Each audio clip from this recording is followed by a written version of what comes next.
For commerce related educational content, click on this button to subscribe to the channel and hit the bell notification icon to receive regular updates and notifications.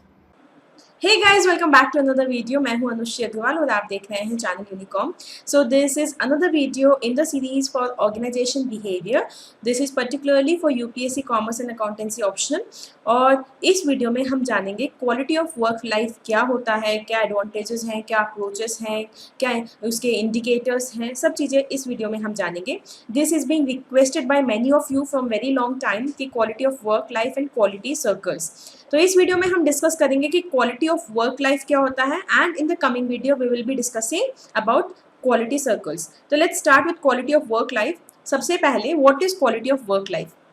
देखिए, quality of work life it is particularly a balance between your work and your life, और particularly when you enjoy working somewhere, when you are getting the job satisfaction, उसको हम कह सकते हैं quality of work life. मतलब your work life is has got a quality, it's good, it's satisfactory, it's satisfying, तो हम उसे quality of work life normal parlance या कॉमन पार्लेंस में कहते हैं. अब ओबी की लैंग्वेज में हम इसे डिटेल में समझेंगे. सबसे पहले this concept was educated by Louis Davis. So he is the one who actually educated quality of work life. देखिए, quality of work life जब हम OB की लैंग्वेज में देख रहे हैं तो it is the quality of relationship between the employees and total working environment. एक one by one we will understand each and every definition. सबसे पहले देखो एम्प्लॉयज़. यहाँ पे जब वर्ड एम्प्लॉय यूज़ हुआ है तो employee does not only mean the physical existence of a human being. Employee means a physically socio psychological human being. मतलब it involves every need of the human being. एक employee की जब हम बात करें तो all his needs are considered and हम एक होलसम एम्प्लॉय की बात करेंगे जिसमें उसके सोशियो साइकोलॉजिकल नीड्स को भी इंक्लूड किया जाएगा. And when we talk about total working environment, it is total working environment. So it involves your organization. Organization में क्या क्या आएगा? Organization में आपके employers, उसके supervisors, उसके colleagues, वहाँ का work climate, वहाँ का atmosphere, वहाँ का culture, वहाँ का organization behavior कैसा है, interpersonal relations कैसे हैं employees के आपस में, सब चीज़ें इसके अंदर include होगी. How the change is being managed, everything will be included in this total working environment. सी, तो यहाँ पे क्या क्या इंटीग्रेट करना है. वी इंटीग्रेट, ध्यान से देखिए, this quality of work life will integrate the socio psychological needs of the individual, जो उसकी सोशियो साइकोलॉजिकल नीड्स है, and here the physical needs, the other needs are also being considered. ये implied है कि उसकी जो फिजिकल नीड्स होती हैं, उसकी सोशल साइकोलॉजिकल नीड्स है, इमोशनल नीड्स है, everything is satisfied at the work place. Then unique requirements of the particular technology, मतलब it is about the job, he is satisfied with the job, he is at the right job. Structure and the process of the organization, we are talking about the organization का culture, we are talking about the organization का design, everything, वो सबके साथ भी there should be a proper integration. And existing socio cultural milieu means it is about the environment, micro plus macro environment. तो आपको समझ में आया. यहाँ पे we are talking about the individual, then we are talking about the job, then we are talking about the organization per se, that includes organization में, that includes your organization culture, your design, your structure, your behavior at the organization, and motivation, जो भी चीज़ें organization में interpersonal relations कैसे चल रहे हैं वो सब इसमें include हो जाएंगे. And the environment, that includes your macro environment. So it's a very broad concept that includes the integration of the organization and with the employees, and how employees satisfied at the organization place. That is quality of work. Now see, as a process अगर हम इसे देखते हैं तो process का मतलब क्या हुआ. It is a process by which organization response. Organization का मतलब क्या हुआ है. चेस्टर बर्नर्ड ने हमको क्या डेफिनेशन दी थी. Organization is a system of consciously coordinated activities of the individuals. So there are more than one individual who in fact two or more than two individuals, they come together and they consciously coordinate their activities to achieve a common goal, that is known as organization. So ये जो organisation है, ये जो एक system है, ये respond करता है एम्प्लॉय की नीड्स को. अब हम देखेंगे एम्प्लॉय की नीड्स कैसी कैसी हो सकती हैं, वो हम नेक्स्ट स्लाइड में देखेंगे. For developing mechanisms to allow them to share fully in making decisions. तो इसमें क्या क्या इंग्रेडिएंट्स होते हैं when we talk about this quality of work life. तो quality of work life means job satisfaction तो मिलना ही चाहिए इंडिविजुअल को, जॉब इन्वॉल्वमेंट होना चाहिए, so that he can take decisions, he can control things. ठीक है, he can take decisions, he has the power, so that will give him more and more satisfaction, like management by objective. Then we talk about workers participation in management. In by these things you are involving the person in the management, you are giving him more control over his work, you are giving him more autonomy in his work. So in this case you are allowing him to share fully in making the decisions that design their lives at the workplace. So particularly it is a more modern approach, or we can say it is a more or open approach where we are trying to provide employee satisfaction. देखो पूरा OB के अंदर ये ध्यान रखना, OB में we are trying to satisfy employee just for a need that gives more efficiency and effectiveness in the organization. यहाँ पे अगर हम क्वालिटी ऑफ वर्क लाइफ की बात कर रहे हैं तो ये जो वर्क है और ये उसकी लाइफ है एम्प्लॉय की, ये प्रॉपरली बैलेंस्ड हो। लेकिन ये बैलेंस क्यों चाह रहे हैं? ताकि जिससे हमारी प्रोडक्टिविटी बढ़े, ओवरऑल ऑर्गेनाइजेशन की प्रोडक्टिविटी, एफिशिएंसी एंड इफेक्टिवनेस ये सब बढ़े। तो इट्स पर्टिकुलरली लाइक हम employ plus organization plus employ का वर्क लाइफ बैलेंस, हम ये तीनों चीज़ों को मैनेज कर रहे हैं so that we can achieve our goals, organization can achieve its goals. तो अब देखो उसके बाद क्या था, in terms of impact it is also known as the degree to which members of the work organization are able to satisfy their personal needs through experience in organization। तो same बात है कि वो अपनी नीड्स को satisfy कर पाए। तो आपने इस स्लाइड से क्या क्या सीखा? इस स्लाइड से आपने जाना सबसे पहले कि it's a relation between employ, quality of work life, it is a concept given by Louis Davis. It is a relationship between employ and his total working environment. Total working environment will include the employer, will include the organization, will include the socio-cultural environment, his job profile and everything। वो हमने चार चीज़ें यहाँ पे देखी थी अभी भी। फिर एज ए प्रोसेस में क्या हो रहा है कि एम्प्लॉय के पास कंट्रोल है, पावर है, he can make decisions in about the things that design their lifes at work. Then impact में वो अपनी नीड्स को सेटिस्फाई कर सकता है। अब देखो बाकी चीज़ें के साथ इसे रिलेट करते हैं। सबसे पहले चेस्टर बर्नर्ड की डेफिनेशन हमने देख ही ली। उसके बाद indicators of quality of work life, क्या क्या इंडिकेटर्स हो गए ये भी हमने अभी भी देखा था कि जॉब इन्वॉल्वमेंट होना चाहिए, उसका जॉब सेटिस्फैक्शन मिलना चाहिए और प्रोडक्टिविटी बढ़नी चाहिए। These are indicators of quality of work life. Then there is another thing where हमने एक चीज़ देखी थी, जब हम नीड्स की बात कर रहे हैं तो किसी भी एम्प्लॉय की सिर्फ फिजिकल नीड्स नहीं होंगी, सिर्फ इकोनॉमिक रिवॉर्ड्स की उसकी नीड्स नहीं होती है। यहाँ पे फिजिकल नीड्स में हम रोटी कपड़ा मकान को लेते हैं, जैसे हम आगे अभी नेक्स्ट स्लाइड में देखने वाले हैं। और हम ये कह रहे हैं कि सिर्फ इकोनॉमिक रिवॉर्ड से या फिर मॉनिटरी रिवॉर्ड से उसकी नीड्स को सेटिस्फाई नहीं किया जा सकता। एक ह्यूमन बींग्स को जब हम ब्रॉड बेस्ड इंड्यूसमेंट की बात करेंगे, चेस्टर बर्नर्ड ने जो ब्रॉड बेस्ड इंड्यूसमेंट की बात की थी, in that case we need to give him more than a fraction of their possible contribution to the organization। देखो क्या होता है, हमने अभी भी इंड्यूसमेंट कंट्रीब्यूशन थ्योरी देखी थी चेस्टर बर्नार्ड की। उसमें क्या होता है कि आप ब्रॉड बेस्ड इंड्यूसमेंट देते हो एम्प्लॉय को और एम्प्लॉय आपको इन रिटर्न क्या देगा, वॉलंटरी कंट्रीब्यूशन देगा। तो जो एम्प्लॉय आपको more than fraction of the possible contribution, जितना उन्हें देना उससे ज़्यादा, एक स्टेप ज़्यादा आपको दे, उसके लिए ज़रूरी है कि आप उसे भी उसकी नीड्स को सेटिस्फाई करो। तो सिर्फ प्योरली उसे इकोनॉमिक रिवॉर्ड से सेटिस्फाई नहीं किया जाता, उसकी और भी नीड्स होती हैं। हम देखते हैं कि और ऑर्गेनाइजेशन में एम्प्लॉयज़ को कैसे सेटिस्फाई किया जाता है, उसके लिए हमने 3 थ्योरीज देखी थी।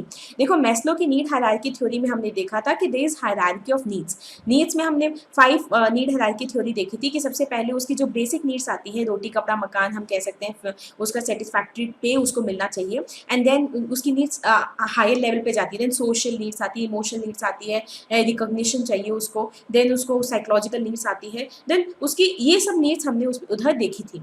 तो these needs to be satisfied. Then हमने फ्रेडरिक हर्सबर्ग की 2 फैक्टर थ्योरी देखी थी। उसमें 2 तरह की नीड्स बताई गई थी, एक थी हाइजीन नीड्स और एक थी आपके ग्रोथ नीड्स। हाइजीन नीड्स क्या होती है, जो अगर नहीं होंगी तो एम्प्लॉय दुखी होगा, मतलब वो तो मान के चलता है कि वो तो होनी चाहिए। जो नॉर्मल है कि hygiene at the work place, normal मैं कह सकती हूँ कि वर्क प्लेस पे एक कॉपरेशन मिलना चाहिए एम्प्लॉयज़ का, आपस में एक सेफ वर्किंग एनवायरनमेंट होना चाहिए, एक जो नॉर्मल एक एम्प्लॉय चाहता है कि उसकी सैलरी सेटिस्फैक्टरी सैलरी होनी चाहिए, ये उसकी हाइजीन फैक्टर्स हैं, हाइजीन नीड्स हैं। वो नहीं होगा तो वो डिससेटिस्फाई होगा। लेकिन कुछ होती है ग्रोथ नीड्स। ग्रोथ नीड्स में क्या होता है कि अगर वो नीड्स मिलती हैं तो वो मोटिवेट होता है, वो सेटिस्फाई होता है, उसका सेटिस्फैक्शन लेवल बढ़ता है। लेकिन अगर वो नीड्स नहीं मिलती है तो उसे कुछ फर्क नहीं पड़ता, because these are like you are going an extra mile in order to satisfy your employ. तो ये वाली नीड हम बात कर रहे हैं कि दीज ये सब हमको सेटिस्फाई करना है in case of quality of work life में। देन मैकग्रेगर की थ्योरी वाई हमने देखी थी, याद है थ्योरी एक्स और theory Y? There is no theory Y as theory X as such, theory तो वाई ही है, बस उसमें कहा क्या गया है कि एक्स टाइप ऑफ एम्प्लॉय वो हो गए जिनको जो है ना आइडल बैठना चाहते हैं, जो ग्रो नहीं करना चाहते हैं, जिनको आपको मैकेनिकल तरीके से काम करवाना होता है, जो टेलर ने जिस तरह के एम्प्लॉयज़ को बताया है। लेकिन थ्योरी वाई एम्प्लॉय वो होते हैं जिसमें आप ज़्यादा ट्रस्ट कर सकते हो, ऐसे एम्प्लॉयज़ जो वर्क करना चाहते हैं, ग्रो करना चाहते हैं, जिनको चैलेंजिंग जॉब चाहिए, जिनको इंटरेस्ट चाहिए, जिनको जॉब एनरिचमेंट चाहिए, तो उन एम्प्लॉयज़ की बात कर रहे हैं। तो यहाँ पे जब हम एम्प्लॉय नीड्स की बात करेंगे तो हम उन्हीं थ्योरी वाई एम्प्लॉयज़ की बात कर रहे हैं। We are focusing on McGregor's का theory Y employees only in the whole OB. तो जब एम्प्लॉय नीड्स की बात करें तो आप 3 थ्योरीज को याद कर सकते हो। इसके अकॉर्डिंग अब हमारे निकल के आता है कि quality of work life, particularly quality of work life means satisfaction of the employ, कि वो अपने वर्क प्लेस पे सेटिस्फाइड है, वो है क्वालिटी ऑफ वर्क लाइफ। तो क्वालिटी ऑफ वर्क लाइफ मिलने के लिए क्या प्रीरिक्विजिट है कि उसकी जो नीड्स हैं वो सेटिस्फाई हो। तो क्या क्या होना चाहिए? ये किसी भी quality of work life program को सक्सेसफुल होने के लिए एक तो कंपनसेशन फेयर होना चाहिए, that is the basic need of the employ, कि उसका compensation should be fair enough. Then human capacity को डेवलप करना चाहिए। हमें हमेशा देखो, ह्यूमन कैपेसिटी को डेवलप करना एक ह्यूमन नीड भी है। दूसरा, it is the duty of the organization that your employ they develop fully, they develop completely and they also prosper. उनकी प्रॉस्पेरिटी आपको इसलिए नहीं चाहिए कि आप सोशल सर्विस कर रहे हो, उनकी प्रॉस्पेरिटी आपको इसलिए चाहिए so that the organization can also grow.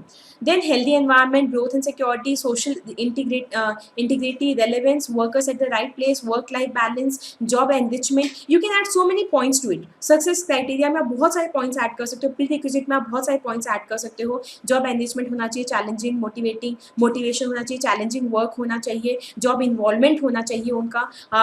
So these can be the success criteria to assess कि आपका quality of work life program कितना effective है। Even you can write indicators जो of quality of work life हमने देखा था, job enrichment, job satisfaction और productivity, वो भी आप यहाँ पे लिख सकते हो। तो you need not memorize any topic, you need not just memorize these points, you just have to understand और फिर आप बहुत सारी जगह उनको यूज कर सकते हो।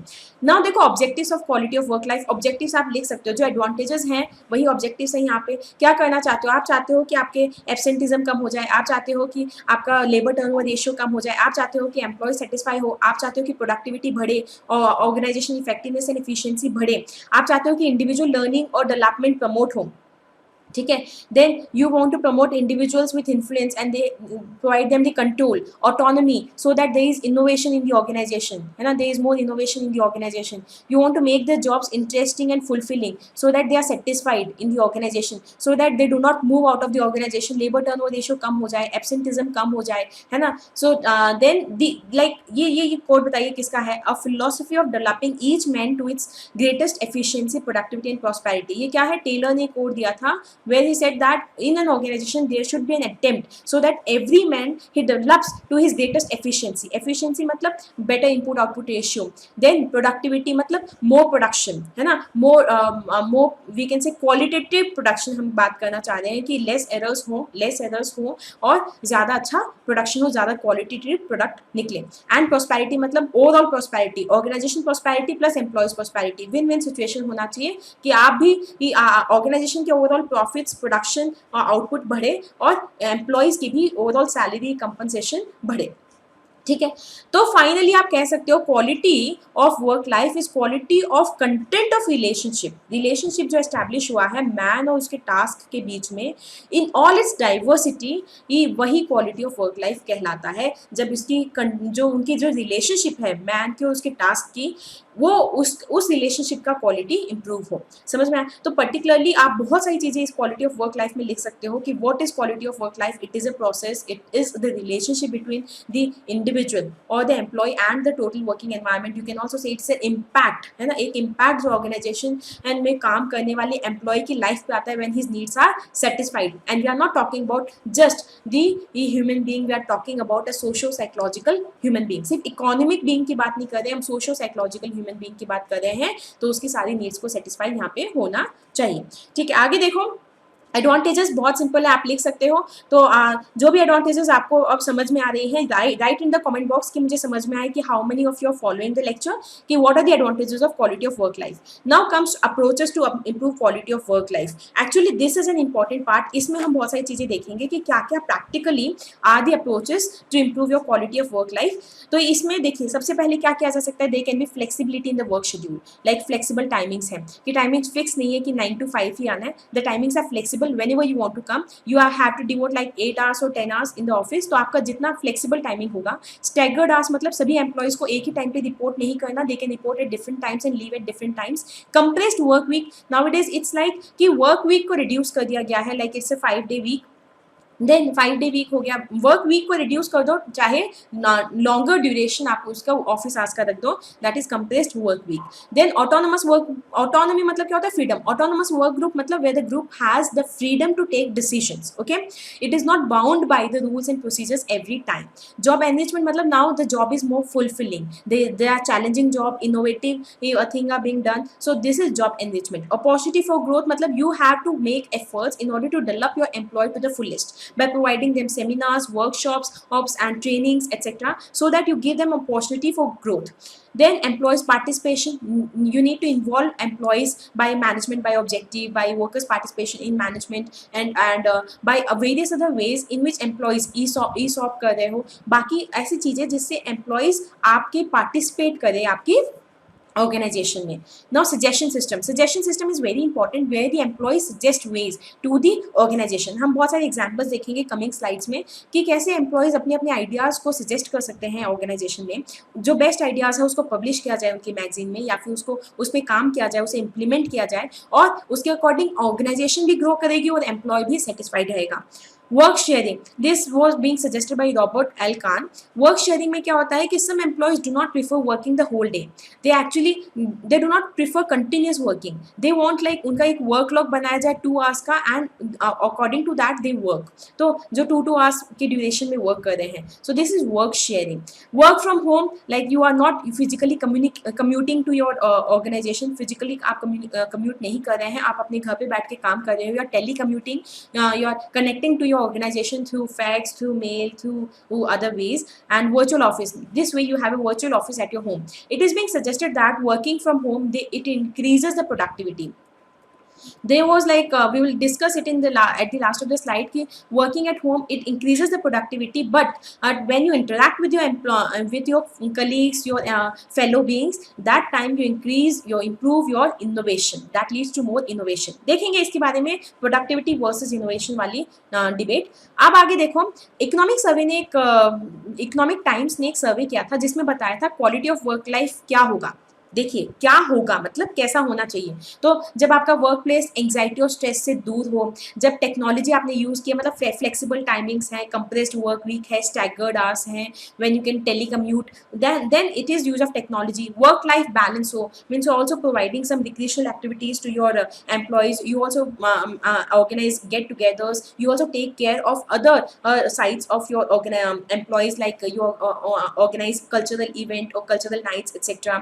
Innovation and creativity, you give them the autonomy to innovate, to create, you take suggestions from them. Openness, speed, teamwork, passion for quality. So you can mention कि this was a survey done by Economic Times where quality of work life may be ensured by these things. Next देखो, next हम देख रहे हैं US federal government. देखो ये अब everybody is realising the importance of quality of work life. You also know what are the advantages of quality of work life, mention in the comment box. अब उसके बाद ये देखो यूएस फेडरल गवर्नमेंट ने भी क्वालिटी ऑफ वर्क लाइफ के लिए एक फैमिली फ्रेंडली एटमॉस्फेयर अडॉप्ट किया है, जिसमें फ्लेक्सिबल टाइमिंग है, पार्ट टाइम है, लीव शेयरिंग चीज़ें हो रही हैं। और इन डिपार्टमेंट ऑफ लेबर उसमें भी एम्प्लॉय के टाइम शीट और टाइम कार्ड्स को अबॉलिश कर दिया गया। जो टेलर ने जो हमें स्टैंडर्डाइजेशन बताया है, जिसमें स्टैंडर्ड वर्क वीक है, टाइम शीट्स है, उन सबको अबॉलिश कर दिया गया है। एक्चुअली क्या हो रहा है, now the things are not time based. चीज़ों को your work life is not time based, it is more job based. जो आपका जॉब है उससे आपने कितना कंप्लीट किया है, जो आपको इंटरेस्ट किया जाता है वर्क, चाहे वो आप 2 घंटे में करें या 10 घंटे में करें, दैट इज़ योर टेक कि आप किस तरीके से उसे कंप्लीट करेंगे। So particularly they have abolish the time sheets and time cards in order to remove the rigid structure, rigid time period structure. अब भेल में भी है ना, जब quality of work life program introduce किया गया था उसके बाद it impacted the team work there, sense of belonging there, personal planning and ability of workers. Particularly it creates a sense of belonging in the employees because employees are also progressing, okay, along with the organization.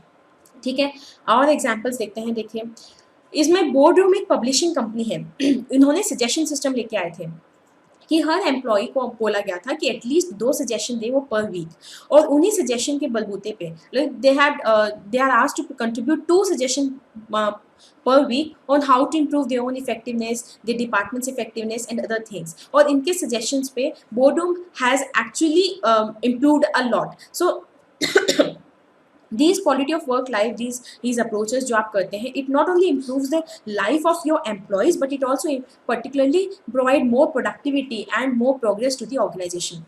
Amazon को देखिए, Amazon में there is also internal website that features virtual idea box जिसमें the employees can put their ideas. वहीं पे एक Amazon के software engineer ने idea डाला था about the free shipping, and from that idea when it was developed more and more it came into Prime program. And you know how the Amazon Prime is growing these days, and how Amazon Prime has actually written a different story for the whole Amazon company. ठीक है, उसके बाद देखिए ये एक case study है on how work at home. देखो work at home policy लाई गई थी उस समय बहुत ज़्यादा वो फेमस थी because it actually increases productivity, because worker is very much comfortable at the place where he is working. तो वो उसके ना ही we also save the worker from the fatigue of travelling to and fro to the organisation. तो उस वजह से it work at home policy के बहुत सारे फायदे थे, उससे प्रोडक्टिविटी बढ़ रही थी. लेकिन याहू के CEO मरीसा मेयर ने ये अबॉलिश कर दिया. वाई? बिकॉज ये भी देखा गया कि वर्क एट होम की वजह से जो इनोवेशन है वो उसके ऊपर इम्पैक्ट आता है. Why? But when employees they come to the organization, they physically come to the organization, they contact, they talk with their own colleagues, उनको काम करते हुए देखते हैं, उनसे बात करते हैं, इंटरैक्ट करते हैं, तो उस वजह से इनोवेशन को impetus मिलता है. Innovation actually there is more innovation seen in the organizations where there is no work at home. So abolish कर दिया गया था. So there was a debate between innovation versus productivity. तो there has to be balance in the organization also. आपको worker की work life balance भी देखना है और ऑर्गेनाइजेशन में इनोवेशन प्रोडक्टिविटी बैलेंस भी देखना है. ठीक है, अब ये वाला क्वालिटी ऑफ वर्क लाइफ पूरा सेशन खत्म होता है. क्या क्या हमने इसमें देखा जल्दी से देख लेते हैं. क्वालिटी ऑफ वर्क लाइफ में सबसे पहले हमने देखा what is quality of work life. तो we have understood it as a phenomenon, as a process, as an impact, और पर्टिकुलरली व्हाट नटशेल में हम कह सकते हैं it is actually quality of content of relationship between the worker and और the employee and his job, है ना, in all the diversities of the work place. उसके बाद हमने देखा why do we need to have quality of work life. तो हमने देखे what are the requirements, what are the objectives, what is the significance, everything. उसके बाद हमने देखा how it can be done, तो मतलब approaches to quality of work life. So we have seen flexibility at the work place, technology at the work place, how we can use technology, job enrichment, job satisfaction, job involvement, and we talk about various things that could be done at the work place ना, जिस तरीके से quality of work life को improve किया जाता है. Economics times का जो सर्वे है उसमें क्वालिटी ऑफ वर्क लाइफ कैसे एक्सप्लेन की गई है. Then we talked about various companies like Amazon में how it has helped Amazon, at भेल how this thing has changed, at US government how this quality of work life is being introduced and how it is working. ठीक है, तो this was a small video about quality of work life. I hope this video helps you in understanding this concept. आप मुझे comment box में बताइए कि what are the advantages of quality of work life, and you can also ask me anything, any doubt you have with the hashtag #AskUnicom. Like this video was made, I'll make another video for resolving your doubt. Next video will be on quality circles. I see you next time in the next video. Till then, stay healthy, be happy, bye bye, and don't forget to subscribe to the channel if you like the video, and share this video with your friends, colleagues, relatives, neighbors, whosoever is in need of quality education. Bye bye.